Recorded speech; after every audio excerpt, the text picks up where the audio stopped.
of the Filipino martial arts in relation to Filipino culture. You see, as we explained earlier, it's not just the physical movement that is that's the benefit that we can get from this art. As a matter of fact, it has a lot of implications or uses in things like nation building. Okay? Before we start, I'd just like to explain. Culture doesn't develop in a vacuum. Okay?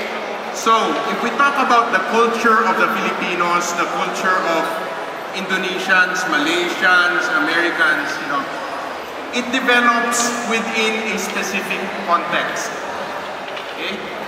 So basically, from that context, meaning the environment, the socio-political situation in a particular area, things like that, from there, the context dictates what kind of culture comes out within that particular society. And this is no different with the Filipino martial arts. Okay? If you talk about the Filipino martial arts, you cannot separate our art from our culture. Okay? Now, from the context develops, culture is developed from the context. And in effect, it becomes a closed loop. Because once that culture is fully formed, then it starts to influence the context. So, when we say context, we're talking about, the external factors of that culture. So basically, it becomes a closed loop. First, context influences culture, but once culture is developed, it now starts to influence context. Now, I want you to think about this concept the whole time I will be explaining to you certain aspects of our art. Okay? In effect, if we look at the Filipino martial arts, eskrima, tali arnis, being a Filipino art that developed within the context of the Filipino culture, it would be safe to say that the Filipino martial arts is actually a mirror of Filipino culture.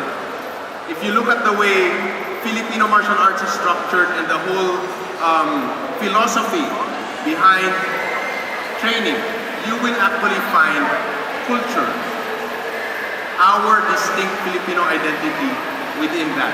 Later on, I will be expounding on this a little more. Now, given this fact, the question then becomes, how do we use culture? Diba?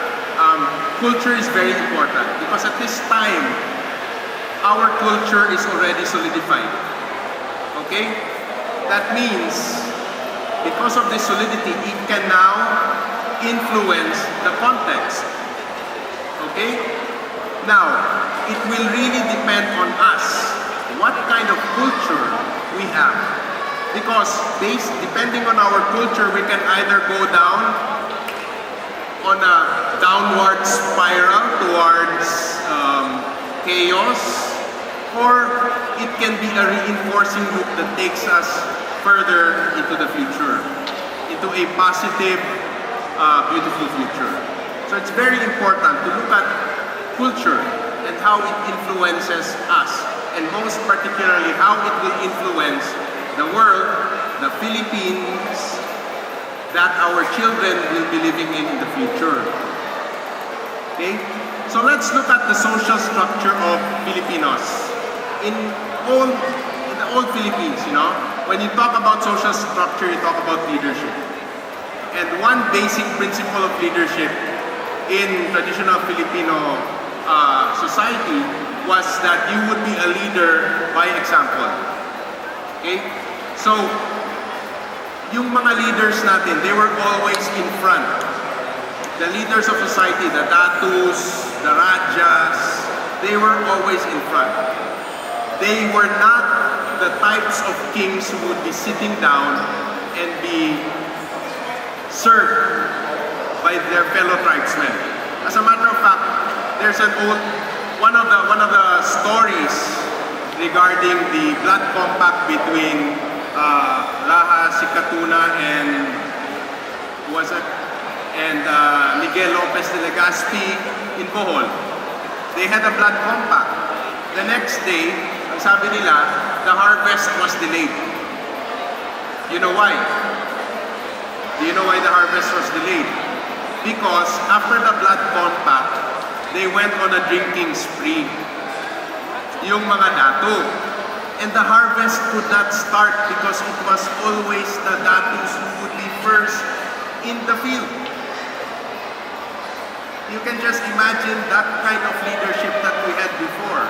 Question is that the kind of leadership we see now? It is so different, diba? Even before, when we talk about leadership by example, it was always the datus, it was always the leaders who would be in front during battles. As a matter of fact, in the Battle of Bangkusay, it was a young datu who was in front on the lead boat. He was the very first to get killed by the Spanish because Filipinos always followed leadership by example. Next, let's talk about how leadership is formed. Leadership is not, you don't get leadership because somebody conferred it to you, not by bloodline. It was most often than not primus inter pares. When we say primus inter pares, amongst datus, the head datu was actually like, how do you call this? When you say primus inter pares, that means primary amongst equals. Okay? He did not have a rank that was higher. They were actually equally ranked. But by sheer virtue of the respect accorded to him by other datus, he would be above the rest. And that kind of leadership, you only get, you earn it. You don't receive it.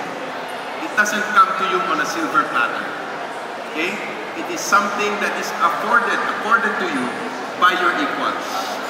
That's the kind of leadership that ancient Filipino societies had. Third, there is the concept of respect. Related to primus inter pares, when we talk about the concept of respect, respect was not demanded, it was earned. Earned through example, given, accorded, voluntarily. And that was the concept of leadership we had in ancient Filipino culture. That is why, if you look at, the history, for example, of Mindanao, in ancient times, it was not all Muslim tribes. You have a lot of non-Muslim tribes here in Mindanao. But how did somebody like Sultan Kudarat unify the entire island? That's a big question, right? Wherein even tribes who did not share his faith actually followed his leadership. Something we have to think about. Okay? And lastly, leadership in ancient Filipino culture was primarily based on relationships. That one, you can still see that up to today. Relationship plays a very, very important role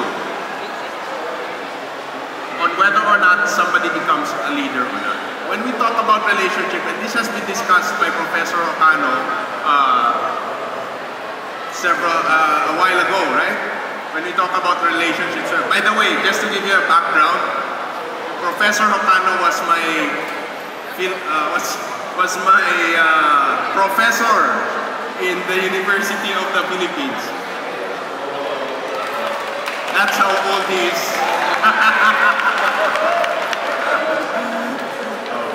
I don't know what he saw in me. He actually gave me a good grade.